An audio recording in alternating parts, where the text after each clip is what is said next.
ਸਤਿ ਸ਼੍ਰੀ ਅਕਾਲ ਜੀ। ਪੰਜਾਬੀ ਰੇਡੀਓ ਤੇ ਪੰਜਾਬੀ ਟੀਵੀ ਯੂਐਸਏ ਵੇਖ ਸੁਣ ਰਹੇ ਸਾਰੇ ਸਰੋਤਿਆਂ ਦਾ ਬਹੁਤ-ਬਹੁਤ ਸਵਾਗਤ ਹੈ programme beyond the headlines with Mandeep Punia ਦੇ ਵਿੱਚ। ਇਸ ਪ੍ਰੋਗਰਾਮ ਦੇ ਵਿੱਚ ਸੀਨੀਅਰ ਪੱਤਰਕਾਰ ਮਨਦੀਪ ਪੂਨੀਆ ਹੋਣਾ ਦਾ ਸਾਥ ਹੁੰਦਾ ਹੈ ਤੇ ਦੇਸ਼ ਭਰ ਨਾਲ ਜੁੜੀਆਂ ਹੋਈਆਂ ਵੱਖ-ਵੱਖ ਖਬਰਾਂ ਤੇ ਚਾਨਣਾ ਪਾਈਦਾ। ਸੋ ਲੈਨੇ ਆ ਪੂਨੀਆ ਜੀ ਨੂੰ ਨਾਲ ਤੇ ਫਿਰ ਉਹ ਖਬਰਾਂ ਦਾ ਕਰਾਂਗੇ। ਬਹੁਤ-ਬਹੁਤ ਸਵਾਗਤ ਹੈ ਜੀ। ਜੀ ਸ਼ੁਕਰੀਆ ਗੁਰਪ੍ਰੀਤ, ਸਤਿ ਸ਼੍ਰੀ ਅਕਾਲ। ਸਤਿ ਸ੍ਰੀ ਅਕਾਲ ਜੀ। ਸੋ ਸਭ ਤੋਂ ਪਹਿਲੀ ਖਬਰ ਤੇ ਜੇਕਰ ਆਪਾਂ ਝਾਤ ਪਾਈਏ ਤਾਂ ਪਾਕਿਸਤਾਨ ਦੇ ਨਾਲ ਜਿਹੜਾ 22 ਤਰੀਕ ਤੋਂ ਬਾਅਦ ਤਣਾਅ ਵਧਿਆ ਹੋਇਆ ਲਗਾਤਾਰ, ਉਸ ਦੇ ਵਿੱਚ ਕੱਲ ਜਦੋਂ ਆਪਾਂ ਪ੍ਰੋਗਰਾਮ ਕੀਤਾ ਸੀ ਉਸ ਤੋਂ ਚੰਦ ਮਿੰਟਾਂ ਬਾਅਦ ਹੀ ਇੱਕ ਹੋਮ ਮਿਨਿਸਟਰੀ ਦੀ ਚਿੱਠੀ ਸਾਹਮਣੇ ਆ ਜਾਂਦੀ ਹੈ ਜਿਸ ਦੇ ਵਿੱਚ ਸਿਵਿਲੀਅਨਸ ਨੂੰ, ਆਮ ਨਾਗਰਿਕਾਂ ਨੂੰ ਮੌਕ ਡਰਿਲ ਕਰਾਉਣ ਦਾ, ਕਿ ਉਹਨਾਂ ਨੇ ਆਪਣੀ ਡਿਫੈਂਸ ਕਿਵੇਂ ਕਰਨੀ ਹੈ, ਉਹਦਾ ਪੱਤਰ ਆ ਜਾਂਦਾ ਹੈ ਸਾਹਮਣੇ। ਇਸ ਪੱਤਰ ਤੋਂ ਬਾਅਦ ਹੁਣ ਇਹ ਕਿਵੇਂ ਡਰਿਲ ਲੋਕਾਂ ਨੂੰ ਕਰਾਈ ਜਾਣੀ ਹੈ, ਕਿਵੇਂ ਸਿਖਾਇਆ ਜਾਣਾ, ਕੀ ਘਰ ਘਰ ਜਾ ਕੇ ਲੋਕਾਂ ਨੂੰ ਦੱਸਣਗੇ ਜਾਂ ਇਹਦਾ ਕੀ ਪੈਟਰਨ ਹੁੰਦਾ, ਕਿਉਂਕਿ ਜਿਸ ਨੂੰ ਵੀ ਇਹ ਪਤਾ ਲੱਗ ਰਿਹਾ ਉਹ ਫੋਨ ਕਰਕੇ, ਮੈਸੇਜ ਕਰਕੇ ਇਹ ਪੁੱਛ ਰਹੇ ਨੇ ਕਿ ਭਾਈ ਇਹ ਹੁੰਦੀ ਕੀ ਹੈ, ਕਿੱਦਾਂ ਹੁੰਦੀ ਹੈ, ਕਿਵੇਂ ਕਰਾਉਣੀ ਹੈ, ਪੁਲਿਸ ਨੇ ਕਰਾਉਣੀ ਹੈ ਜਾਂ ਆਰਮੀ ਆਊਗੀ, ਕੌਣ ਕਰੂਗਾ।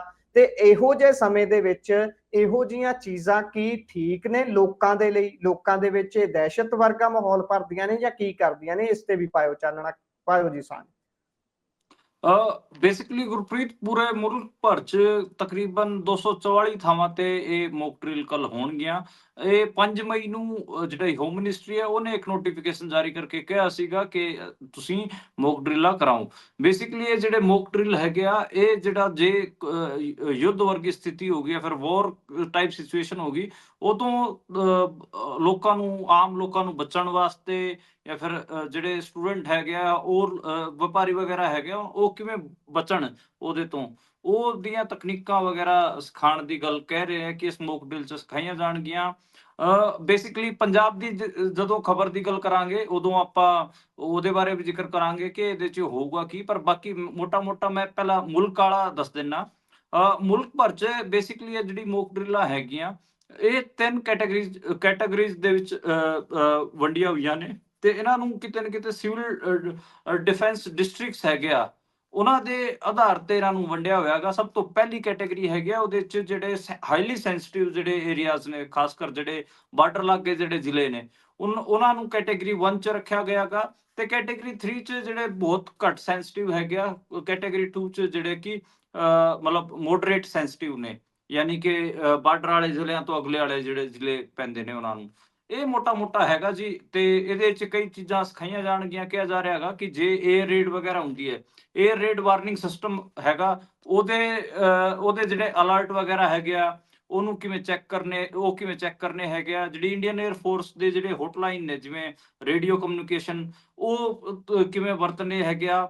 ਇਸ ਤੋਂ ਇਲਾਵੇ ਇਹ ਕੁਝ ਹੋਰ ਵੀ ਚੀਜ਼ਾਂ ਨੇ ਇਹਦੇ ਵਿੱਚ, ਜਿਵੇਂ ਆਮ ਲੋਕਾਂ ਨੂੰ ਸੈਲਫ ਡਿਫੈਂਸ ਜਾਂ ਫਿਰ ਜਿਹੜੇ ਸਟੂਡੈਂਟਸ ਹੈਗੇ ਉਹਨੂੰ ਸੈਲਫ ਡਿਫੈਂਸ ਸਿਖਾਉਣ ਦੀ, ਜੇ ਕਿਸੇ ਕਿਸਮ ਦਾ ਹਮਲਾ ਹੋ ਗਿਆ ਤੇ ਉੱਥੋਂ ਲੋਕਾਂ ਨੂੰ ਕਿਵੇਂ ਸੁਰੱਖਿਅਤ ਕੱਢਿਆ ਜਾਵੇ, ਉਹਦੀ ਕਿਵੇਂ ਐਗਜ਼ੀਕਿਊਸ਼ਨ ਕੀਤੀ ਜਾਵੇ, ਕੀ ਪਲਾਨ ਬਣਾਇਆ ਜਾਏ, ਉਹਦੇ ਬਾਰੇ ਹੈਗਾ।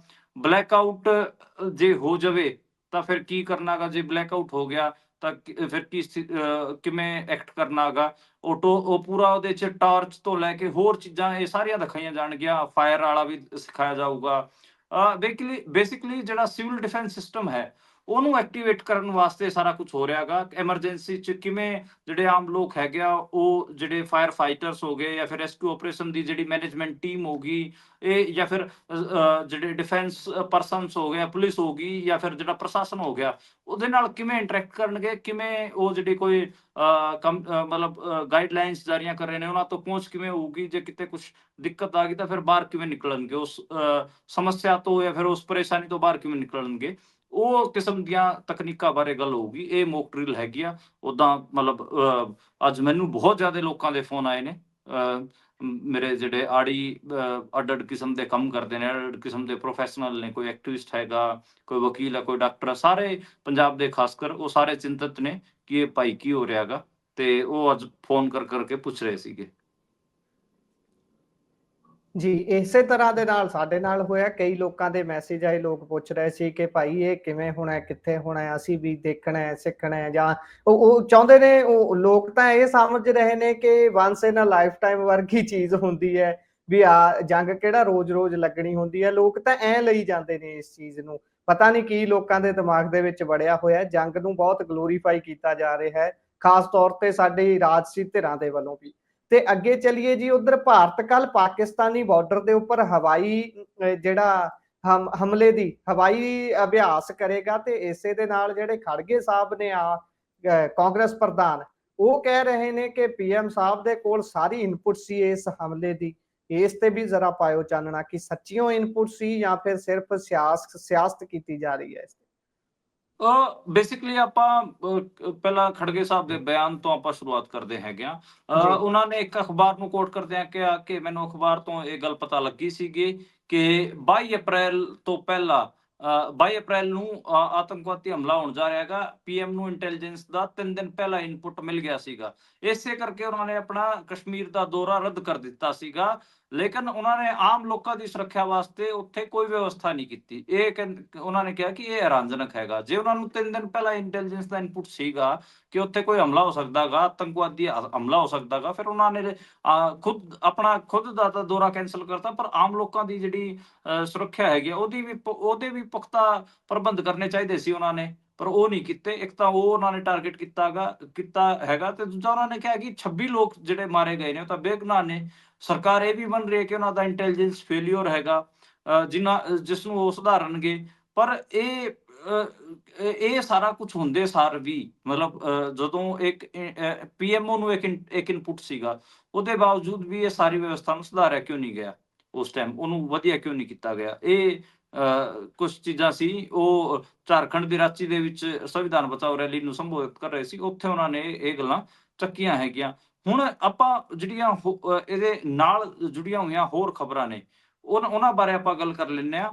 ਜਿਵੇਂ ਇਹਦੇ 'ਚ ਇੱਕ ਖਬਰ ਇਹ ਹੈ ਕਿ ਜਿਹੜਾ LOC ਹੈ, ਪਾਕਿਸਤਾਨ ਬਾਰਡਰ ਹੈ, ਉੱਥੇ ਕੱਲ ਜਿਹੜੀ ਇੰਡੀਅਨ 에ਅਰ ਫੋਰਸ ਹੈ ਉਹ ਉੱਥੇ ਯੁੱਧ ਅਭਿਆਸ ਕਰੂਗੀ। ਉਹ ਆਪਣੇ ਪਾਇਲਟ ਅਤੇ ਹਵਾਈ ਜਹਾਜ਼ ਜਿਹੜੀ NOTAM ਹੁੰਦਾ ਹੈ, ਉਹਦਾ ਮਤਲਬ ਹੁੰਦਾ ਪਾਇਲਟ ਤੇ ਜਹਾਜ਼ਾਂ ਨਾਲ ਜੁੜੀ ਹੋਈ ਏਜੰਸੀਆਂ ਨੂੰ ਕਿਸੇ ਜ਼ਰੂਰੀ ਕਿਸਮ ਦੀ ਜਾਣਕਾਰੀ ਦੇਣਾ, ਤਾਂ ਕਿ ਉਹ ਉਡਾਨ ਭਰਦੇ ਸਮਾਂ ਸਤਰਕ ਰਹਿਣ। ਇਹ ਕਿਸਮ ਦਾ ਇਹ ਨੋਟਿਸ ਟੂ 에ਅਰਮੈਨ ਜਾਰੀ ਕੀਤਾ ਗਿਆ 에ਅਰ ਫੋਰਸ ਵੱਲੋਂ ਕਿ ਅਸੀਂ ਕੱਲ ਉੱਥੇ ਯੁੱਧ ਅਭਿਆਸ ਕਰਾਂਗੇ। ਇਹ ਮੋਟਾ ਹੈਗਾ ਜੀ। ਜੇ ਇਸ ਕਿਸਮ ਦਾ ਅਭਿਆਸ ਹੁੰਦਾ ਗਾ ਤਾਂ ਇਹ ਸੀਰੀਅਸ ਹੈ। ਮਤਲਬ LOC ਦੇ ਬਾਰਡਰ ਦੇ ਨੇੜੇ ਬਿਲਕੁਲ ਕੱਲ ਆਪਾਂ ਨੂੰ ਮਤਲਬ ਮੌਕ ਡਰਿਲਾਂ ਵੀ ਦੇਖਣ ਨੂੰ ਮਿਲਣਗੀਆਂ ਤੇ ਇਹ ਯੁੱਧ ਅਭਿਆਸ ਵੀ ਦੇਖਣ ਨੂੰ ਮਿਲੂਗਾ। ਤੇ ਖਾਸਾ ਉਹ ਹੈ ਜੀ, ਮਤਲਬ ਇਹਨੂੰ ਤੁਸੀਂ ਐਂ ਨਹੀਂ ਲੈ ਸਕਦੇ। ਮਤਲਬ ਕਈ ਮੇਰੇ ਆੜੀ ਸੀਗੇ, ਉਹ ਤਾਂ ਸਿੱਧਾ ਇਹੀ ਪੁੱਛ ਰਹੇ ਸੀ ਕਿ ਯੁੱਧ ਹੋਣ ਜਾ ਰਿਹਾ ਹੈਗਾ। ਮੈਂ ਕਿਹਾ ਇਹਦਾ ਤਾਂ ਕਿਸੇ ਕੋਲ ਜਵਾਬ ਨਹੀਂ ਹੈਗਾ। ਪਰ ਲਗਾਤਾਰ ਦੋਵੇਂ ਮੁਲਕ ਟਰਾਈ ਤਾਂ ਇਹ ਕਰ ਰਹੇ ਨੇ, ਮਤਲਬ ਜਿਸ ਕਿਸਮ ਦੀਆਂ ਕੁਰਕੀਆਂ ਮਤਲਬ ਇੱਕ ਦੂਜੇ ਨੂੰ ਦੇ ਰਹੇ ਨੇ, ਉਹ ਪਤਾ ਨਹੀਂ ਕਿ ਖਾਲੀ ਘੁੜਕੀ ਰਹਿ ਜੂਗੀ ਜਾਂ ਫਿਰ ਕਿਸੇ ਕਿਸਮ ਦਾ ਕੁਝ ਬਣੂਗਾ, ਉਹ ਹਜੇ ਕਲੀਅਰ ਹੈ ਨਹੀਂ ਜੀ। ਸੋ ਉਧਰ ਮਹਿਬੂਬਾ ਮੁਫਤੀ ਦਾ ਜਿਹੜਾ ਬਿਆਨ ਹੈ ਉਹ ਵੀ ਬਹੁਤ ਅਹਿਮ ਹੈ, ਇਸ ਤੇ ਵੀ ਜ਼ਰਾ ਚਾਨਣਾ ਪਾਇਓ। ਇਹ ਜਿਹੜੀ ਜਿਸ ਤਰੀਕੇ ਦੀ ਕ੍ਰਿਮੀਨਲਾਈਜੇਸ਼ਨ ਆਪਾਂ ਬੀਤੇ ਕੁਝ ਦਿਨਾਂ ਤੋਂ ਲਗਾਤਾਰ ਕਵਰ ਕਰ ਰਹੇ ਹਾਂ, ਤੁਸੀਂ ਸਾਂਝ ਪਾਉਂਦੇ ਹੋ ਇਹਨਾਂ ਪ੍ਰੋਗਰਾਮ ਦੇ ਵਿੱਚ ਕਿ ਕਿਵੇਂ ਜਿਹੜਾ ਮਸੂਰੀ ਹੈ ਉੱਥੇ ਲਗਾਤਾਰ ਟਾਰਗੇਟ ਕੀਤਾ ਜਾ ਰਿਹਾ ਉਹਨਾਂ ਕਸ਼ਮੀਰੀਆਂ ਨੂੰ ਜਿਹੜੇ ਲੰਬੇ ਸਮੇਂ ਤੋਂ ਉੱਥੇ ਰਹਿ ਰਹੇ ਨੇ। ਤੇ ਹੁਣ ਮੁਫਤੀ ਦਾ ਜਿਹੜਾ ਬਿਆਨ ਹੈ ਉਹ ਵੀ ਇਸੇ ਕਿਸਮ ਦਾ ਹੈ, ਇਸੇ ਨੂੰ ਕਹਿ ਲਈਏ ਵੀ ਦਰਸਾਉਂਦਾ ਹੈ ਕਿ ਡੁਬੋ ਕਰ ਕਹਿੰਦੇ ਮਾਰੋਗੇ ਤੇ ਫਿਰ ਤੁਸੀਂ ਪੁੱਛੋਗੇ ਕਿ ਕਸ਼ਮੀਰੀਓ ਸਾਡੇ ਨਾਲ ਹੈਗੇ ਹੋ ਜਾਂ ਨਹੀਂ। ਤੇ ਪਹਿਲਗਾਮ ਹਮਲੇ ਤੋਂ ਬਾਅਦ ਇਹ ਜਿਹੜਾ ਮੁਫਤੀ ਦਾ ਬਿਆਨ ਹੈ ਉਹ ਕਹਿ ਰਹੇ ਨੇ ਕਿ ਜਾਂਚ ਦੇ ਨਾਮ ਤੇ ਕਿਲਿੰਗ ਨਾ ਕਰੋ। ਕੀ ਸੱਚੀਓ ਕਿਲਿੰਗ ਹੋ ਰਹੀ ਹੈ? ਇੱਕ ਆਪਾਂ ਕੱਲ ਵੀ ਖਬਰ ਸਾਂਝੀ ਕੀਤੀ ਸੀ, ਨਾਲਾ ਟੱਪਦੇ ਹੋਏ ਇੱਕ ਨੌਜਵਾਨ ਦੀ ਜਿਹੜੀ ਵੀਡੀਓ ਵੀ ਲਗਾਤਾਰ ਘੁੰਮ ਰਹੀ ਹੈ ਕਿ ਉਹਨੇ ਹਮਲਾਵਰਾਂ ਦੀ ਮਦਦ ਕੀਤੀ ਸੀ। ਉਹ ਕਹਿੰਦੇ ਵੀ ਐਕਸਟਰਾ ਜੁਡੀਸ਼ੀਅਲ ਕਿਲਿੰਗ ਦੇ ਵਿੱਚ ਮਾਰਿਆ ਗਿਆ, ਇੱਕ ਪੱਖ ਇਹ ਵੀ ਸੀ। ਪਰ ਤੁਸੀਂ ਇਸ ਬਿਆਨ ਦੇ ਨਾਲ ਜੋੜ ਕੇ ਜ਼ਰਾ ਪਾਇਓ ਇਹਨਾਂ ਸਾਰੀਆਂ ਘਟਨਾਵਾਂ ਨੂੰ, ਕਰਿਓ ਇਲੈਬੋਰੇਟ।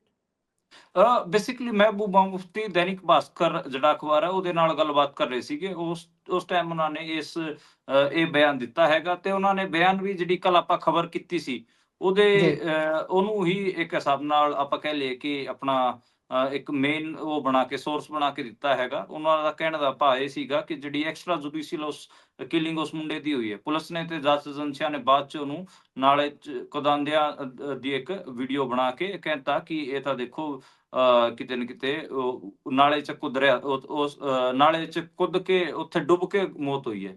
ਪਰ ਸੱਚਾਈ ਕੁਝ ਹੋਰ ਹੈ। ਲਗਾਤਾਰ ਉੱਥੇ ਜਿਹੜੇ ਲੋਕ ਨੇ ਉਹ ਵੀ ਐਕਸਟਰਾ ਜੁਡੀਸ਼ੀਅਲ ਕਿਲਿੰਗ ਉਹਨੂੰ ਕਹਿ ਰਹੇ ਹੈਗੇ ਆ, ਉਸ ਮੁੰਡੇ ਦੀ ਕਿਲਿੰਗ ਨੂੰ। ਆਪਾਂ ਨੂੰ ਪਤਾ ਕਿ ਬਹੁਤ ਸਾਰੇ ਕਸ਼ਮੀਰੀਆਂ ਦੇ ਜਿਹੜੇ ਡਿਟੈਂਸ਼ਨਸ ਹੈਗੀਆਂ ਉਹ ਵੀ ਲਗਾਤਾਰ ਚੱਲ ਰਹੀਆਂ ਨੇ।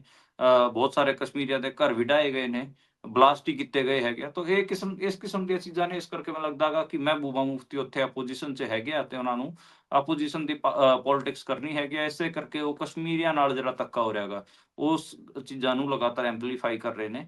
ਤੇ ਉਹਨਾਂ ਨੇ ਮਤਲਬ ਕਈ ਕਿਸਮ ਦੇ ਇਸ ਇੰਟਰਵਿਊ 'ਚ ਗੱਲਾਂ ਕਹੀਆਂ ਨੇ। ਉਹਨਾਂ 'ਚ ਸਭ ਤੋਂ ਜਿਹੜਾ ਮਤਲਬ ਵੱਡਾ ਬਿਆਨ ਤਾਂ ਇਹੀ ਕਹਿ ਸਕਦੇ ਹੋ ਕਿ ਉਹ ਜਿਹੜੀ ਐਕਸਟਰਾ ਜੁਡੀਸ਼ੀਅਲ ਕਿਲਿੰਗਸ ਦੇ ਉਲਟ ਉਹ ਲਗਾਤਾਰ ਬੋਲ ਰਹੇ ਨੇ। ਕਸ਼ਮੀਰੀਆਂ ਦੀ ਜਿਹੜੀ ਐਕਸਟਰਾ ਜੁਡੀਸ਼ੀਅਲ ਕਿਲਿੰਗ ਹੋਈ ਹੈ, ਇਹ ਜਿਹੜੀ ਐਕਸਟਰਾ ਜੁਡੀਸ਼ੀਅਲ ਕਿਲਿੰਗ ਹੋਈ ਹੈ ਜਾਂ ਫਿਰ ਕਸ਼ਮੀਰੀਆਂ ਨੂੰ ਤੰਗ ਕੀਤਾ ਜਾ ਰਿਹਾ, ਜਿਹੜਾ ਡਿਟੇਨ ਕੀਤਾ ਜਾ ਰਿਹਾ, ਉਹਦੇ ਤੇ ਉਹ ਕਿਤੇ ਨਾ ਕਿਤੇ ਲਗਾਤਾਰ ਬਿਆਨ ਦੇ ਰਹੇ ਨੇ। ਜੀ, ਸੋ ਆਪਾਂ ਚੱਲੀਏ ਜੇਕਰ ਅਗਲੀ ਖਬਰ ਤੇ। ਉਧਰ ਕਹਿੰਦੇ ਚਨਾਬ ਨਦੀ ਦਾ ਪਾਣੀ ਰੋਕ ਦਿੱਤਾ ਗਿਆ ਪਾਕਿਸਤਾਨ ਨੂੰ ਜਾਣ ਤੋਂ, ਤੇ ਉਸ ਤੋਂ ਬਾਅਦ ਉੱਥੇ 3 ਕਰੋੜ ਲੋਕ ਪ੍ਰਭਾਵਿਤ ਹੋ ਰਹੇ ਨੇ। ਪਹਿਲਾਂ ਤਾਂ ਇਹ ਦੱਸਿਓ ਕਿ ਕਿਵੇਂ ਤਕਨੀਕੀ ਤੌਰ ਤੇ ਪਾਣੀ ਰੋਕਿਆ ਗਿਆ, ਕਿਉਂਕਿ ਕਈ ਲੋਕ ਤਾਂ ਸਾਰੇ ਇਹ ਗੱਲਾਂ ਕਰ ਰਹੇ ਸੀ, ਕਈ ਵਿਦਵਾਨਾਂ ਨੂੰ ਵੀ ਸੁਣਿਆ ਕਿ ਪਾਣੀ ਰੋਕਣਾ ਸੰਭਵ ਨਹੀਂ ਗਿਆ, ਇਹਨੂੰ ਰੋਕਿਆ ਨਹੀਂ ਜਾ ਸਕਦਾ। ਉਹ ਤੇ ਪਾਇਓ ਚਾਨਣਾ ਫਿਰ ਚਨਾਬ ਤੋਂ ਇਹ ਜਿਹੜਾ ਪਾਣੀ ਰੋਕਿਆ ਗਿਆ, ਕੀ ਤਰੀਕਾ ਹੈ ਇਸ ਨੂੰ ਰੋਕਣ ਦਾ, ਤੇ ਇਹ ਕੀ ਇਸ ਦੇ ਦੁਬਾਰਾ ਖੁੱਲਣ ਦੇ ਆਸਾਰ ਨੇ, ਕਿਉਂਕਿ ਉਧਰ ਜਿਹੜੇ ਲੋਕ ਪ੍ਰਭਾਵਿਤ ਹੋ ਰਹੇ ਨੇ ਉਹ ਵੀ ਦੇਖਣਯੋਗ ਹੈ ਹਾਲਤ। ਦੇਖੋ, ਹਾਲਾਂਕਿ ਇੰਡੀਅਨ ਮੀਡੀਆ ਇਹਨੂੰ ਥੋੜਾ ਵਧਾ ਚੜਾ ਕੇ ਦੱਸ ਰਿਹਾ ਗਾ। ਬੇਸਿਕਲੀ ਜੰਮੂ ਕਸ਼ਮੀਰ ਦੇ ਵਿੱਚ ਚਨਾਬ ਤੇ 2 ਡੈਮ ਬਣੇ ਹੋਏ ਨੇ, ਇੱਕ ਤਾਂ ਸਿਆਲ, ਇੱਕ ਬਗਲੀਹਾਰ ਡੈਮ।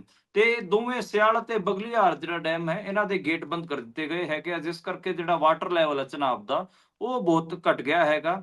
ਤੇ ਇਹ ਦੱਸਿਆ ਜਾ ਰਿਹਾ ਹੈਗਾ ਕਿ ਤਕਰੀਬਨ 50% ਜਿਹੜਾ ਪਾਣੀ ਹੈ, 50% ਦੇ ਨੇੜੇ ਤੇੜੇ ਪਾਣੀ ਚਨਾਬ ਦਾ ਘੱਟ ਹੋਇਆਗਾ, ਜਿਸ ਕਰਕੇ ਜਿਹੜੇ ਪਾਕਿਸਤਾਨੀ ਪੰਜਾਬ ਹੈ ਉਹਦੇ ਜਿਹੜੇ 24 ਅਹਿਮ ਸ਼ਹਿਰ ਹੈਗੇ ਆ, ਉੱਥੇ ਪਾਣੀ ਦੀ ਥੋੜੀ ਕਿੱਲਤ ਪੈਦਾ ਹੋ ਸਕਦੀ ਹੈਗੀ ਆ। ਇਸ ਕਰਕੇ ਉੱਥੇ ਜੇ ਆਪਾਂ ਇਸ ਚਨਾਬ ਦਾ ਪਾਣੀ ਰੋਕਣ ਕਰਕੇ ਜੇ 2 ਡੈਮ ਜਿਹੜੇ ਬੰਦ ਕੀਤੇ ਗਏ ਹੈ, ਉਹਦੇ ਕਰਕੇ ਜਿਹੜਾ ਪਾਕਿਸਤਾਨੀ ਪੰਜਾਬ ਹੈਗਾ ਉਹਦੇ 'ਚ ਵੀ ਖਾਸ ਕਰ ਫੈਸਲਾਬਾਦ ਤੇ ਹਾਫਿਜ਼ਾਬਾਦ ਵਰਗੇ ਜਿਹੜੇ ਜ਼ਿਆਦਾ ਆਬਾਦੀ ਵਾਲੇ ਸ਼ਹਿਰ ਹੈਗੇ ਆ, ਉੱਥੇ ਥੋੜੀ ਕਿਤੇ ਨਾ ਕਿਤੇ ਦਿੱਕਤ ਆਊਗੀ, ਕਿਉਂਕਿ ਉਹ ਸਾਰੇ ਚਨਾਬ ਦੇ ਪਾਣੀ ਤੇ ਹੀ ਨਿਰਭਰ ਹੈਗੇ ਆ।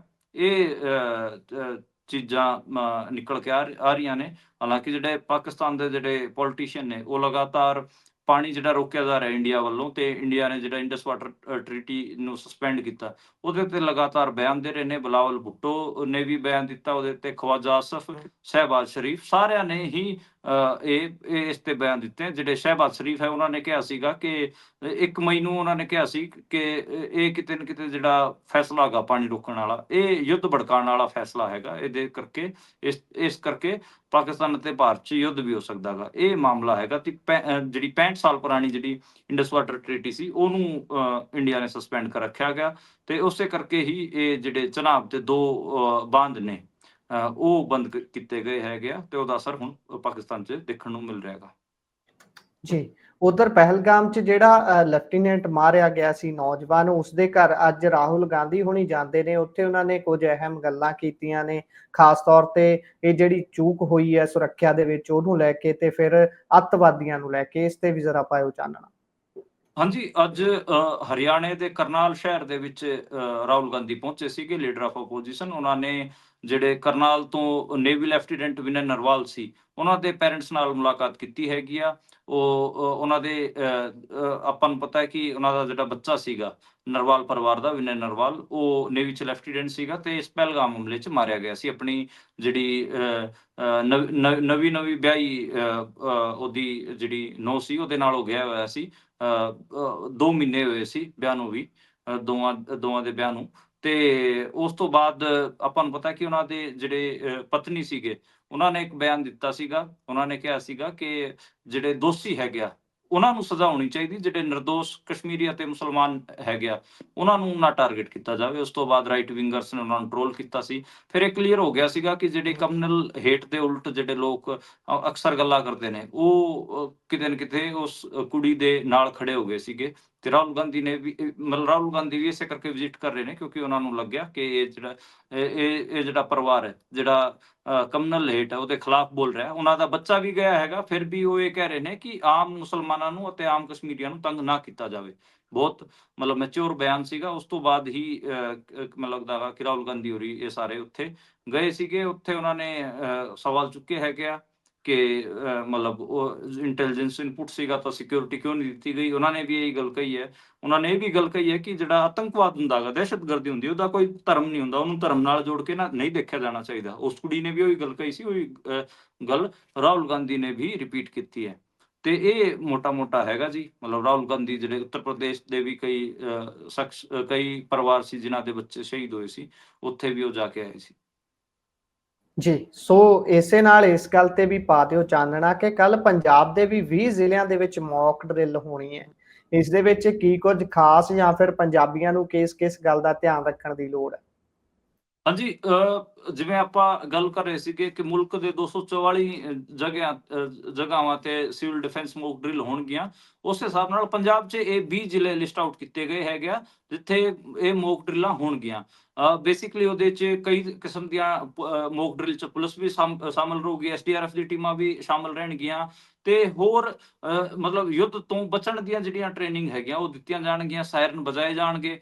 ਮਤਲਬ ਸਾਇਰਨ ਆਪਾਂ ਕਹਿ ਲਈਏ ਕਿ ਜਿਹੜੇ ਹਵਾਈ ਹਮਲੇ ਜਦੋਂ ਹੁੰਦੇ ਨੇ, ਉਹਨਾਂ ਵਾਸਤੇ ਜਿਹੜੀ ਚੇਤਾਵਨੀ ਦਿੱਤੀ ਜਾਂਦੀ ਹੈ, ਉਹਦੇ ਵਾਸਤੇ ਸਾਇਰਨ ਵੱਜਦੇ ਨੇ। ਬਲੈਕ ਆਊਟ ਕੀਤਾ ਜਾਊਗਾ। ਉਹਦੇ 'ਚ ਜੇ ਬਲੈਕ ਆਊਟ ਹੁੰਦਾ ਗਾ ਤੇ ਕਿਵੇਂ ਨਾਗਰਿਕ ਆਪਣੇ ਆਪ ਨੂੰ ਸੁਰੱਖਿਅਤ ਰੱਖ ਸਕਦੇ ਨੇ, ਕਿਵੇਂ ਬਲੈਕ ਆਊਟ 'ਚ ਐਕਟ ਕਰਨਾ ਹੁੰਦਾ ਗਾ ਆਪਣੇ ਡੇ ਟੂ ਡੇ ਲਾਈਫ ਵਾਸਤੇ, ਉਹ ਸਿਖਾਇਆ ਜਾਊਗਾ। ਤੇ ਇਹ ਮੋਟੀਆਂ ਚੀਜ਼ਾਂ ਹੋਣਗੀਆਂ। ਮੈਂ ਜੇ ਇੱਕ ਵਾਰ ਸ਼ਹਿਰਾਂ ਦੇ ਨਾਂ ਦੱਸਦਾ ਤਾਂ ਤੁਹਾਨੂੰ ਕਲੀਅਰ ਹੋ ਜਾਊਗਾ। ਅੰਮ੍ਰਿਤਸਰ, ਬਠਿੰਡਾ, ਫਿਰੋਜ਼ਪੁਰ, ਗੁਰਦਾਸਪੁਰ, ਹੁਸ਼ਿਆਰਪੁਰ, ਜਲੰਧਰ, ਲੁਧਿਆਣਾ, ਪਟਿਆਲਾ, ਪਠਾਨਕੋਟ, ਆਦਮਪੁਰ ਜਲੰਧਰ, ਬਰਨਾਲਾ, ਭਾਖੜਾ ਨੰਗਲ ਰੋਪੜ, ਹਲਵਾੜਾ ਲੁਧਿਆਣਾ, ਕੋਟਕਪੂਰਾ, ਬਟਾਲਾ ਗੁਰਦਾਸਪੁਰ, ਮੋਹਾਲੀ, ਅਬੋਹਰ ਫਾਜ਼ਿਲਕਾ, ਫਰੀਦਪੁਰ ਕਪੂਰਥਲਾ, ਰੋਪੜ ਸੰਗਰੂਰ, ਇਹ ਜਿਹੜੇ ਇਲਾਕੇ ਨੇ ਇੱਥੇ ਇਹ ਕੀਤੀ ਜਾਊਗੀ। ਆਪਾਂ ਕਹਿ ਲਏ ਕਿ ਮੌਕ ਡਰਿਲਾਂ ਕੀਤੀਆਂ ਜਾਣਗੀਆਂ, ਜਿਹਦੇ 'ਚ ਅੱਡ ਕਿਸਮ ਦੀਆਂ ਚੀਜ਼ਾਂ ਦਿਖਾਈਆਂ ਜਾਣਗੀਆਂ। ਜਿਵੇਂ ਅੰਮ੍ਰਿਤਸਰ 'ਚ ਬਲੈਕ ਆਊਟ ਕੀਤਾ ਜਾਊਗਾ, ਰਾਤ 10 ਵਜੇ ਦੇ ਨੇੜੇ ਤੇੜੇ ਬਲੈਕ ਆਊਟ ਕੀਤਾ ਜਾਊਗਾ। ਹਾਲਾਂਕਿ ਪੰਜਾਬ ਦੇ ਕਈ ਸ਼ਹਿਰਾਂ 'ਚ ਹੋ ਚੁੱਕਿਆ ਨੇ। ਜਿਵੇਂ ਫਿਰੋਜ਼ਪੁਰ 'ਚ ਉਹਨਾਂ ਨੇ ਅੱਧੇ ਘੰਟਾ ਬਲੈਕ ਆਊਟ ਕੀਤਾ ਸੀਗਾ ਤੇ ਦੱਸਿਆ ਸੀਗਾ ਕਿ ਕਿਵੇਂ ਟੋਰਚ ਦਾ ਇਸਤੇਮਾਲ ਕਰਨਾ ਗਾ, ਕਿਵੇਂ ਜੇ ਬਲੈਕ ਆਊਟ ਹੋ ਜਾਂਦਾ ਗਾ ਤੇ ਨਾਗਰਿਕ ਆਪਣੇ ਆਪ ਨੂੰ ਕਿਵੇਂ ਸੁਰੱਖਿਅਤ ਰੱਖ ਸਕਦੇ ਨੇ, ਪੈਨਿਕ ਨਹੀਂ ਕਰਨਾ ਗਾ। ਇਸ ਕਿਸਮ ਦੀਆਂ ਜਿਹੜੀ ਬੇਸਿਕ ਜਾਣਕਾਰੀਆਂ ਹੁੰਦੀਆਂ ਨੇ ਜੇ ਯੁੱਧ ਵਗੈਰਾ ਹੁੰਦਾ ਗਾ, ਤੇ ਉਹ ਚੀਜ਼ਾਂ ਸਿਖਾਈਆਂ ਜਾਣਗੀਆਂ। ਬਾਕੀ ਤਾਂ ਇਹੀ ਹੈਗਾ ਜੀ, ਇਹਦੇ 'ਚ ਅੱਡ ਕਿਸਮ ਦੀਆਂ ਡਿਫੈਂਸ ਫੋਰਸਾਂ, ਸਿਕਿਉਰਿਟੀ ਫੋਰਸਿਸ, ਪੁਲਿਸ ਪ੍ਰਸ਼ਾਸਨ, ਉਹ ਸਾਰੇ ਇਹਦੇ 'ਚ ਸ਼ਾਮਲ ਰਹਿਣਗੇ।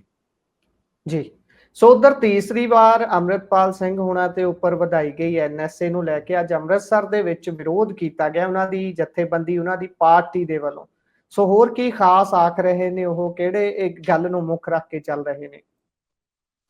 ਬਿਲਕੁਲ, ਅੱਜ ਅੰਮ੍ਰਿਤਸਰ ਦੇ ਵਿੱਚ ਇੱਕ ਵੱਡਾ ਪ੍ਰੋਟੈਸਟ ਅੰਮ੍ਰਿਤਪਾਲ ਸਿੰਘ ਹੋਣਾ ਦੀ ਜਥੇਬੰਦੀ ਨੇ ਅਤੇ ਹੋਰ ਬਾਕੀ ਜਿਹੜੇ ਉਹਨਾਂ ਦੇ ਨਾਲ ਜਿਹੜੀ ਅੱਗੇ ਰਲ ਕੇ ਚੱਲਦੀਆਂ ਨੇ ਸਿੱਖ ਜਥੇਬੰਦੀਆਂ, ਉਹਨਾਂ ਨੇ ਰਣਜੀਤ ਐਵੇਨਿਊ ਤੋਂ ਲੈ ਕੇ ਡੀਸੀ ਦਫ਼ਤਰ ਤੱਕ ਇੱਕ ਰੈਲੀ ਕੱਢੀ ਹੈਗੀ ਆ। ਉਹ ADC ਅੰਮ੍ਰਿਤਸਰ ਨੂੰ ਉਹਨਾਂ ਨੇ ਆਪਣਾ ਮੈਮੋਰੈਂਡਮ ਦਿੱਤਾ ਹੈਗਾ ਤੇ ਉਹਨਾਂ ਨੇ ਕਿਹਾ ਹੈਗਾ ਕਿ NSA ਅੰਮ੍ਰਿਤਪਾਲ ਸਿੰਘ ਤੋਂ NSA ਹਟਾਈ ਜਾਏ। ਇਹ ਗੱਲ ਕਹੀ ਹੈ ਉਹਨਾਂ ਨੇ। ਕਿਹਾ ਹੈਗਾ ਕਿ ਇਹ ਜਿਹੜੀ NSA ਲਾਈ ਗਈ ਹੈਗੀ ਆ, ਇਹ ਇੱਕ ਤਾਂ ਕਿਤੇ ਨਾ ਕਿਤੇ ਇਹਦੀ ਕੋਈ ਲੋੜ ਨਹੀਂ ਹੈ, ਕੋਈ ਮਤਲਬ ਖਾਮ ਖਾਲਾ ਰੱਖੇ, ਤੇ ਦੂਜਾ ਇਹ ਪੋਲੀਟੀਕਲ ਤੌਰ ਤੇ ਉਹਨਾਂ ਨੂੰ ਸਤਾਉਣ ਵਾਲੀ ਗੱਲ ਹੈ। ਪੋਲੀਟੀਕਲੀ ਉਹਨਾਂ ਨੂੰ ਸਤਾਇਆ ਜਾ ਰਿਹਾ ਹੈਗਾ। ਇਹ ਕਹਿ ਰਿਹਾ ਹੈਗਾ ਕਿ ਇਹ ਕਿਹਾ ਜਾ ਰਿਹਾ ਹੈਗਾ। ਤੇ ਉਹਨਾਂ ਨੇ ਇਹ ਵੀ ਕਿਹਾ ਹੈਗਾ ਕਿ ਏਦਾਂ ਦੇ ਕਾਨੂੰਨਾਂ ਨੂੰ ਰੱਦ ਵੀ ਕੀਤਾ ਜਾਵੇ ਜਿਹੜੇ NSA ਵਰਗੇ ਹੈਗੇ ਆ, ਜਿਹੜੇ ਲੋਕਾਂ ਨੂੰ ਬਾਰ-ਬਾਰ ਕਾਨੂੰਨੀ ਅਤੇ ਮਾਨਸਿਕ ਤੌਰ ਤੇ ਪਰੇਸ਼ਾਨ ਕਰਦੇ ਨੇ। ਇਹ 2-3 ਚੀਜ਼ਾਂ ਸੀਗੀਆਂ ਜੀ ਉਹਨਾਂ ਦੇ ਮੈਮੋਰੈਂਡਮ 'ਚ। ਸਰਬਜੀਤ ਸਿੰਘ ਖਾਲਸਾ ਹੋਣੀ ਇਸ ਜਿਹੜੇ ਫਰੀਦਕੋਟ ਤੋਂ ਸਾਂਸਦ ਨੇ, ਅੰਮ੍ਰਿਤਪਾਲ ਸਿੰਘ ਉਹਨਾਂ ਦੇ ਫਾਦਰ ਸਾਹਿਬ ਤਰਸੇਮ ਸਿੰਘ ਉੱਥੇ ਮੌਜੂਦ ਸਨ। ਇਹ ਦੋਵੇਂ ਇਸ ਪੂਰੇ ਮਾਰਚ ਨੂੰ ਲੀਡ ਕਰ ਰਹੇ ਸੀਗੇ। ਇਹ ਮੋਟਾ ਅੱਜ ਆਪਾਂ ਨੂੰ ਦੇਖਣ ਨੂੰ ਮਿਲਿਆ। ਉਹਨਾਂ ਨੇ ਜਿਹੜੇ SGPC ਨੇ ਬੰਦੀ ਸਿੰਘਾਂ ਦੀ ਰਿਹਾਈ ਵਾਸਤੇ ਜਿਹੜੇ ਕਦਮ ਚੁੱਕੇ ਨੇ, ਉਹਨਾਂ ਵਾਸਤੇ ਉਹਨਾਂ ਦਾ ਵੀ ਧੰਨਵਾਦ ਕੀਤਾ। ਕਿਹਾ ਕਿ ਇਹ ਸਿੱਖ ਜਿਹੜੀ ਕੌਮ ਹੈਗੀ ਉਹਨੂੰ ਇਕੱਠਾ ਹੋ ਕੇ ਆਪਣੇ ਅਧਿਕਾਰਾਂ ਵਾਸਤੇ ਅੱਗੇ ਆਉਣਾ ਚਾਹੀਦਾ। ਇਹ ਇੱਕ ਮੈਸੇਜ ਉੱਥੋਂ ਦਿੱਤਾ ਗਿਆ ਹੈਗਾ। ਜੀ। ਸੋ ਉਧਰ ਸ਼ੰਭੂ ਬਾਰਡਰ ਥਾਣੇ ਦੇ ਉੱਪਰ ਬੜੀ ਪੁਲਿਸ ਤੈਨਾਤ ਕੀਤੀ ਗਈ ਹੈ, ਕਿਸਾਨਾਂ ਨੇ ਵੀ ਉਧਰ ਨੂੰ ਵਧਣਾ ਸੀ। ਕੀ ਕਾਰਨ ਹੈ ਹੁਣ ਕਿਸਾਨਾਂ ਤੇ ਪੁਲਿਸ ਦੇ ਵਿਚਾਲੇ ਤਣਾਅ ਵਧਣ ਦਾ ਤੇ ਇੰਨੀ ਪੁਲਿਸ ਲਾਏ ਜਾਣ ਦਾ? ਬੇਸਿਕਲੀ ਕਿਸਾਨਾਂ ਨੇ ਕਾਲ ਦਿੱਤੀ ਸੀਗੀ ਕਿ ਉਹ ਸ਼ੰਭੂ ਥਾਣੇ ਦਾ ਘਿਰਾਓ ਕਰਨਗੇ, ਕਿਉਂਕਿ ਸ਼ੰਭੂ ਥਾਣੇ ਦੇ ਜਿਹੜੇ ਐਸਐਚਓ ਸੀਗੇ ਆ, ਉੱਥੋਂ ਦੇ ਜਿਹੜੇ ਮੁਲਾਜ਼ਮ ਸੀ, ਉਹਨਾਂ ਨੇ ਹੀ ਕਿਤੇ ਨਾ ਕਿਤੇ ਜਿਹੜੇ ਇਸ ਪੂਰੇ ਇਲਾਕੇ ਦੇ ਚੋਰ ਉਚੱਕਾ ਕਿਸਮ ਦੇ ਬੰਦੇ ਸੀਗੇ, ਜਾਂ ਫਿਰ ਜਿਹੜੇ ਆਪਾਂ ਕਹਿ ਲਈਏ ਕਿ ਪੁਲਿਸ ਦੇ ਜਿਹੜੇ ਇਲੀਗਲ ਯਾਰ ਹੁੰਦੇ ਨੇ, ਉਹਨਾਂ ਦੀ ਮਦਦ ਨਾਲ ਕਿਸਾਨਾਂ ਦੀ ਜਿਹੜੀ ਟਰਾਲੀਆਂ ਵਗੈਰਾ, ਟਰੈਕਟਰ ਵਗੈਰਾ ਚੋਰੀ ਕਰਾਏ ਸੀਗੇ, ਤੇ ਇਹਨਾਂ ਨੇ ਘਿਰਾਓ ਦਾ ਕਾਲ ਦਿੱਤਾ ਸੀਗਾ 6 ਮਈ ਨੂੰ ਅੱਜ।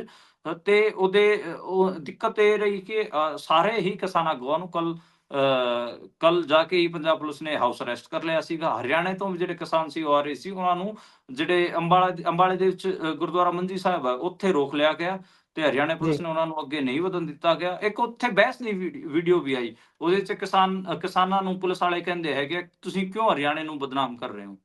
ਤਾਂ ਫਿਰ ਹਰਿਆਣੇ ਦੇ ਕਿਸਾਨ ਕਹਿੰਦੇ ਹੈਗੇ ਆ, ਤੁਸੀਂ ਉਹ ਨੌਜਵਾਨ ਮੁੰਡਾ ਮਾਰਤਾ ਕਿਸਾਨਾਂ ਦਾ 21 ਫਰਵਰੀ ਨੂੰ ਆਪਣੀ ਗੋਲੀ ਨਾਲ, ਉਹ ਉਸ ਕਰਕੇ ਹਰਿਆਣਾ ਬਦਨਾਮ ਨਹੀਂ ਹੋਇਆ। ਤੁਸੀਂ ਕਿਸਾਨਾਂ ਤੇ ਥਰੂ ਗੈਸ ਛੱਡੇ, ਉਹਨਾਂ 200 ਕਿਸਾਨ ਫੱਟੜ ਕੀਤੇ, ਉਹਦੇ ਨਾਲ ਹਰਿਆਣਾ ਬਦਨਾਮ ਨਹੀਂ ਹੋਇਆ। ਜੇ ਅਸੀਂ ਉਧਰ ਉਹਨਾਂ ਦੀ ਮਦਦ ਵਾਸਤੇ ਜਾ ਰਹੇ ਤਾਂ ਹਰਿਆਣਾ ਬਦਨਾਮ ਹੋ ਰਿਹਾ ਹੈਗਾ। ਉਸ ਤੋਂ ਬਾਅਦ ਉਹ ਜਿਹੜੇ ਪੁਲਿਸ ਦੇ ਅਧਿਕਾਰੀ ਸੀਗੇ ਉਹ ਚੁੱਪ ਕਰਕੇ ਉਹ ਸ਼ਾਂਤ ਹੋ ਗਏ। ਬਾਕੀ ਅੱਡ-ਅੱਡ ਥਾਵਾਂ ਤੇ ਆਪਾਂ ਨੂੰ ਦੇਖਣ ਨੂੰ ਮਿਲਿਆ ਕਿ ਜਿਹੜੇ ਕਿਸਾਨ ਉੱਥੇ ਪਹੁੰਚ ਰਹੇ ਸੀਗੇ, ਅੱਡ-ਅੱਡ ਜਗ੍ਹਾਵਾਂ ਤੋਂ ਉਹਨਾਂ ਨੂੰ ਰੋਕਿਆ ਗਿਆ। ਜਿਹੜੀ ਪੰਧੇਰ ਵਾਲੀ ਜਥੇਬੰਦੀ, ਉਹਨਾਂ ਦੇ ਕਿਸਾਨਾਂ ਨੂੰ ਰੋਕਿਆ ਗਿਆ। ਜਿਹੜੇ ਕਿਸਾਨ ਆਗੂ ਜਗਜੀਤ ਸਿੰਘ ਡੱਲੇਵਾਲ ਹੈਗੇ ਆ, ਉਹਨਾਂ ਨੂੰ ਉਹਨਾਂ ਦੇ ਘਰ ਦੇ ਅੰਦਰ ਹੀ ਹਾਊਸ ਅਰੈਸਟ ਕੀਤਾ ਗਿਆ। ਉਹਨਾਂ ਦੇ ਘਰ ਦੇ ਬਾਹਰ ਬਹੁਤ ਸਾਰੀ ਪੰਜਾਬ ਪੁਲਿਸ ਤੈਨਾਤ ਸੀਗੀ। ਉਹ ਫੋਟੋਜ਼ ਵੀਡੀਓਜ਼ ਵੀ ਲਗਾਤਾਰ ਅੱਜ ਵਾਇਰਲ ਹੋ ਰਹੇ ਨੇ। ਇਹ ਚੀਜ਼ਾਂ ਹੈ ਜੀ ਜੀ ਮੋਟੀਆਂ-ਮੋਟੀਆਂ। ਤੇ ਮੀਡੀਆ ਦੇ ਨਾਲ ਜਿਹੜੇ ਉਹਨਾਂ ਦੇ ਪਰਿਵਾਰਕ ਲੋਕ ਨੇ, ਉਹਨਾਂ ਨੂੰ ਵੀ ਜਿਹੜੀ ਪੁਲਿਸ ਹੈਗੀ ਹੈ, ਪੰਜਾਬ ਪੁਲਿਸ ਜਗਜੀਤ ਸਿੰਘ ਡੱਲੇਵਾਲ ਨੂੰ ਨਾਲ ਮੁਲਾਕਾਤ ਨਹੀਂ ਕਰਨ ਦੇ ਰਹੀ। ਇਹ ਵੀ ਇੱਕ ਅੱਡ ਕਿਸਮ ਦਾ ਮਤਲਬ ਹਾਊਸ ਅਰੈਸਟ ਤਾਂ ਕੀਤਾ ਹੀ ਕੀਤਾ। ਉਹਨਾਂ ਨਾਲ ਨਾ ਤਾਂ ਰਿਸ਼ਤੇਦਾਰਾਂ ਨਾਲ ਉਹਨਾਂ ਦੀ ਗੱਲਬਾਤ ਕਰਨ ਹੋਣ ਦੇ ਰਹੇ ਪੰਜਾਬ ਪੁਲਿਸ, ਨਾ ਹੀ ਮੀਡੀਆ ਵਾਲਿਆਂ ਨੂੰ ਉੱਥੇ ਅੰਦਰ ਜਾਣ ਦੇ ਰਹੇ।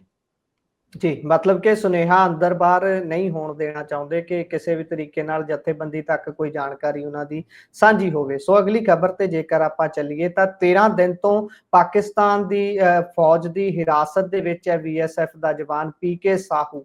ਉਸ ਦੀ ਪਤਨੀ ਵੀ ਪੰਜਾਬ ਦੇ ਵਿੱਚ ਆ ਕੇ ਡੇਰੇ ਲਾਏ ਹੋਏ ਨੇ, ਉਸਨੇ ਬੰਗਾਲ ਤੋਂ ਖਾਸ ਤੌਰ ਤੇ ਆ ਕੇ, ਤੇ ਕੀ ਉਸ ਨੂੰ ਵਾਪਸ ਲੈਣ ਦੇ ਯਤਨ ਚੱਲ ਰਹੇ ਨੇ? ਕੋਈ ਮੀਟਿੰਗ, ਕੋਈ ਡਿਪਲੋਮੈਟਿਕ ਤਰੀਕੇ ਵਰਤੇ ਜਾਂਦੇ ਹੋਣ? ਕਿਉਂਕਿ ਇਹੋ ਜਿਹੀਆਂ ਚੀਜ਼ਾਂ ਨੂੰ ਆਮ ਤੌਰ ਤੇ ਡਿਪਲੋਮੈਟਿਕ ਤਰੀਕੇ ਨਾਲ ਹੱਲ ਕਰ ਲਿਆ ਜਾਂਦਾ ਹੈ। ਆਪਾਂ ਇਸ ਤੋਂ ਪਹਿਲਾਂ ਵੀ ਬੜਾ ਵੱਡਾ ਮਾਮਲਾ ਦੇਖਿਆ ਸੀ, ਜਦੋਂ ਬੀਐਸਐਫ ਦਾ ਸ਼ਾਇਦ 에ਅਰਕ੍ਰਾਫਟ ਉਧਰ ਜਾ ਕੇ ਡਿੱਗ ਗਿਆ ਸੀ। ਉਸ ਤੋਂ ਬਾਅਦ 에ਅਰਫੋਰਸ ਦਾ ਫਾਈਟਰ ਪਾਇਲਟ ਅਭਿਨੰਦਨ ਸੀਗਾ, ਉਹਨੂੰ ਅਭਿਨੰਦਨ ਵਾਪਸ ਲੈ ਕੇ ਜੀ ਆਇਆ ਗਿਆ। ਹਾਂ ਜੀ, ਜਿਹੜੀ ਜੀ। ਬਹੁਤ ਜ਼ਿਆਦਾ ਉਹ ਵਾਇਰਲ ਵੀ ਕਰਦੇ ਨੇ ਕਿ T was very fantastic, how was the T, ਇਦਾਂ ਕਈ ਗੱਲਾਂ ਕਰਦੇ ਨੇ।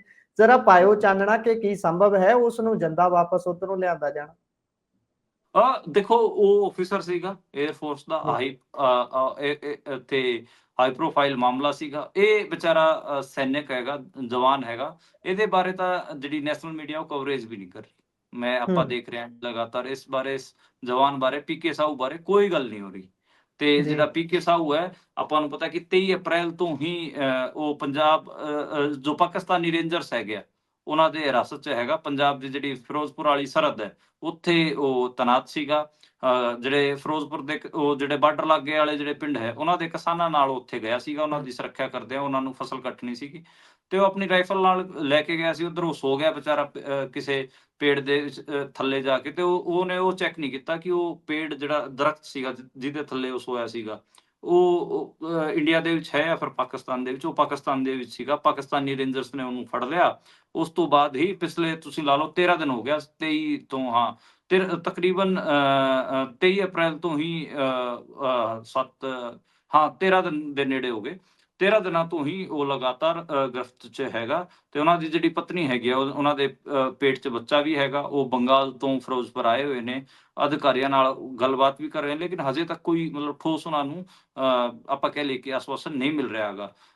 ਇਹਦੇ 'ਚ ਜਿਹੜੀ ਤੁਸੀਂ ਕਹਿ ਰਹੇ ਹੋ, ਜਿਵੇਂ ਡਿਪਲੋਮੈਟਿਕ ਵਾਲੀ ਗੱਲ ਕਹਿ ਰਹੇ ਹੋ, ਜਿਹੜੀ ਬੀਐਸਐਫ ਹੈ, ਉਹਨੇ 2-4 ਵਾਰ ਫਲੈਗ ਮੀਟਿੰਗ ਕਰਨ ਦੀ ਕੋਸ਼ਿਸ਼ ਵੀ ਕੀਤੀ ਹੈਗੀ ਆ, ਬੁਲਾਈ ਵੀ, ਲੇਕਿਨ ਜਿਹੜੇ ਪਾਕਿਸਤਾਨ ਦੇ ਅਧਿਕਾਰੀ ਹੈਗੇ ਆ, ਪਾਕਿਸਤਾਨ ਵੱਲੋਂ ਕੋਈ ਜਵਾਬ ਉਹਦੇ ਬਾਰੇ ਨਹੀਂ ਦਿੱਤਾ ਗਿਆ ਹੈਗਾ। ਇਹ ਇਸ ਕਰਕੇ ਇਹ ਡਰਾਉਣਾ ਹੈਗਾ ਜੀ। ਮਤਲਬ ਜਿਹੜੀ BSF ਹੈ ਉਹ ਲਗਾਤਾਰ ਫਲੈਗ ਮੀਟਿੰਗਾਂ ਕਰ ਰਹੀ ਹੈ, ਉਹਦੇ ਬਾਰੇ ਕੋਈ ਨਹੀਂ। ਅੱਛਾ, ਹੋਮ ਮਿਨਿਸਟਰੀ ਨੂੰ ਵੀ ਜਿਹੜੇ BSF ਤੇ DG ਨੇ ਉਹ ਆਪ ਚਿੱਠੀ ਲਿਖ ਚੁੱਕੇ ਨੇ। ਹੋਮ ਮਿਨਿਸਟਰੀ ਦੇ ਜਿਹੜੇ ਸੈਕਟਰੀ ਉਹਨਾਂ ਨੂੰ ਲਿਖਿਆ ਜਾ ਚੁੱਕਿਆ ਵਾ। ਹਾਲੇ ਤੱਕ ਹੋਮ ਮਿਨਿਸਟਰੀ ਵੱਲੋਂ ਵੀ ਇਸ ਤੇ ਕੋਈ ਡਿਟੇਲਡ ਪ੍ਰੈਸ ਕਾਨਫਰੰਸ ਕਹਿ ਲਓ, ਡਿਟੇਲਡ ਚੀਜ਼ਾਂ ਨਹੀਂ ਆਈਆਂ। ਮਤਲਬ ਹੋਮ ਮਿਨਿਸਟਰੀ ਵੀ ਇਹਦੇ ਤੇ ਕੋਈ ਇਨੀਸ਼ੀਏਟਿਵ ਲੈ ਕੇ ਕੁਝ ਭੱਜ ਦੌੜ ਕਰ ਰਹੀ ਹੋ, ਉਸ ਕਿਸਮ ਦਾ ਨਹੀਂ ਦਿਖ ਰਿਹਾ। ਸਿਰਫ BSF ਆਪਣੇ ਪੱਧਰ ਤੇ ਫਲੈਗ ਮੀਟਿੰਗਾਂ ਬੁਲਾਉਣ ਦੀ ਕੋਸ਼ਿਸ਼ ਕਰੀ, ਹੋਰ ਚਾਰ ਚੀਜ਼ਾਂ ਕਰਨ ਦੀ ਕੋਸ਼ਿਸ਼ ਕਰੀ, ਇਹ ਦੇਖਣ ਨੂੰ ਮਿਲਿਆਗਾ। ਇਹਦੇ ਤੇ ਜਿਹੜੇ ਵੱਡੇ ਆਪਣੇ ਆਗੂ ਹੈਗੇ ਆ ਉਹ ਵੀ ਕੋਈ ਸੀਰੀਅਸ ਕੰਸਰਨ ਤਾਂ ਲਗਾਤਾਰ ਜ਼ਾਹਿਰ ਕਰ ਨਹੀਂ ਰਹੇ, ਉਹ ਵੀ ਕੋਈ ਖਾਸ ਗੱਲ ਨਹੀਂ ਕਰ ਰਹੇ। ਇਸ ਕਰਕੇ ਇਹ ਜਿਹੜਾ ਇਸ਼ੂ ਹੈਗਾ ਇਹ ਖਾਸਾ ਮਤਲਬ ਮੈਨੂੰ ਲੱਗਦਾ ਗਾ ਕਿ ਨੈਗਲੈਕਟਡ ਹੈਗਾ, ਇਹਦੇ ਬਾਰੇ ਗੱਲ ਹੋਣੀ ਚਾਹੀਦੀ। ਜੀ, ਸੋ ਗੱਲ ਤਾਂ ਜ਼ਰੂਰ ਹੋਣੀ ਚਾਹੀਦੀ ਹੈ। ਬੇਸ਼ੱਕ ਉਹ ਇੱਕ ਅਫਸਰ ਹੈ, ਬੇਸ਼ੱਕ ਇੱਕ ਸਿਪਾਹੀ ਹੈ, ਕਿਉਂਕਿ ਉਹ ਜੇਕਰ ਤੁਹਾਡੇ ਦੇਸ਼ ਦੀ ਰਾਖੀ ਦੇ ਲਈ ਬਾਰਡਰ ਦੇ ਉੱਪਰ ਖੜਾ ਹੈ ਤਾਂ ਇਹ ਜ਼ਿੰਮੇਵਾਰੀ ਹੁਣ ਪਿੱਛੋਂ ਤੁਹਾਡੀ ਬਣਦੀ ਹੈ ਕਿ ਤੁਸੀਂ ਵੀ ਉਹਨੂੰ ਕਿੰਨੀ ਸਪੋਰਟ ਕਰਦੇ ਹੋ। ਇਹੀ ਤਾਂ ਅਸੀਂ ਦੇਖਦੇ ਆ ਨਾ, ਆਏ ਦਿਨ ਪ੍ਰੋਪੇਗੈਂਡਾ ਟੋ ਕਰਨਾ ਹੁੰਦਾ, ਫੇਰ ਤਾਂ ਪੂਰਾ ਜ਼ੋਰ ਲਾ ਕੇ ਅੱਡੀਆਂ ਚੱਕ ਬੀਬੀਆਂ ਐਂਕਰ ਜਿਹੜੀਆਂ ਨੇ ਉਹ ਜ਼ੋਰ ਲਾਉਂਦੀਆਂ ਨਜ਼ਰ ਆਉਂਦੀਆਂ ਨੇ ਵੱਖ-ਵੱਖ ਟੀਵੀ ਚੈਨਲਸ ਤੇ। ਸਾਰਿਆਂ ਨੂੰ ਨਹੀਂ ਅਸੀਂ ਕਹਿੰਦੇ। ਸੋ ਇਹੀ ਕੁਝ ਹੈ ਜੀ। ਅੱਜ ਦਾ ਪ੍ਰੋਗਰਾਮ ਇੱਥੇ ਸਮਾਪਤ ਕਰਦੇ ਹਾਂ। ਖਬਰਾਂ ਦੀ ਸਾਂਝ ਤੁਹਾਡੇ ਨਾਲ ਪਾਈ ਹੈ। ਪ੍ਰੋਗਰਾਮ ਕਿਵੇਂ ਦਾ ਲੱਗਿਆ, ਤੁਸੀਂ ਆਪਣੇ ਵਿਚਾਰ ਅਤੇ ਟਿੱਪਣੀਆਂ ਸਾਡੇ ਨਾਲ ਸਾਂਝੇ ਕਰ ਸਕਦੇ ਹੋ। ਸੋ ਪੁਨੀਆ ਜੀ, ਤੁਹਾਡਾ ਵੀ ਬਹੁਤ-ਬਹੁਤ ਧੰਨਵਾਦ। ਸਤਿ ਸ਼੍ਰੀ ਅਕਾਲ ਜੀ। ਸਤਿ ਸ਼੍ਰੀ ਅਕਾਲ, ਸ਼ੁਕਰੀਆ ਬਾਈ ਜੀ। ਸ਼ੁਕਰੀਆ ਜੀ। ਜੁੜੇ ਰਹੋ ਪੰਜਾਬੀ ਰੇਡੀਓ ਤੇ ਪੰਜਾਬੀ TV USA ਦੇ ਨਾਲ। ਪ੍ਰੋਗਰਾਮਾਂ ਦੀ ਲਗਾਤਾਰਤਾ ਇਸੇ ਤਰ੍ਹਾਂ ਬਰਕਰਾਰ ਰਹੇਗੀ। ਧੰਨਵਾਦ। ਸਤਿ ਸ਼੍ਰੀ ਅਕਾਲ।